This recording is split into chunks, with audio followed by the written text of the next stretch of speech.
நிகழ்ச்சியினை நம்முடைய அம்மையப்பர் ஆலயம் வருஷாபிஷேகத்தை முன்னிட்டு இது சீரோடும் சிறப்போடும் சிவகங்கை மாநகரிலே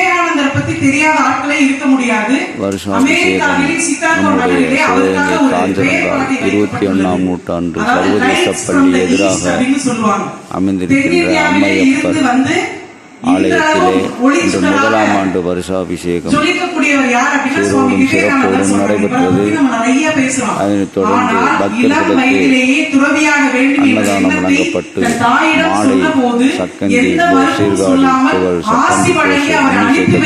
புகழ் சக்கந்தி அன்புத்துறை ஐயா அவர்களுடைய பட்டிமன்றமும் பாடல்கள் நம்முடைய ஐயப்ப குருநாதர் வினோபா ஜெயினுடைய அற்புதமாக இந்த வருஷாபிஷேக விழா சீரோடும் சிறப்போடும் நடைபெற்று வருகிறது. சட்டியில கறி இதெல்லாம் இருக்கும், ஆனா ஒருபோதும் அதனுடைய சுவையை அந்த சட்டி அறுவதில்லை. அதை போலதான் இங்க உட்கார்ந்து 2 பேரும் வீட்டுல படாத பாடுபடுத்திட்டு ராமச்சந்திரன் சாரோட மனைவி ஆண்டாள்.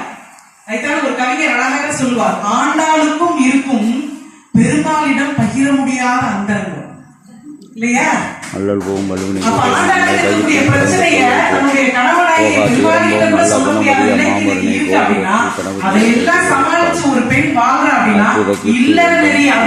மிகப்பெரிய பொறுப்பு பெண்களுக்கு மட்டும்தான் இருக்குது.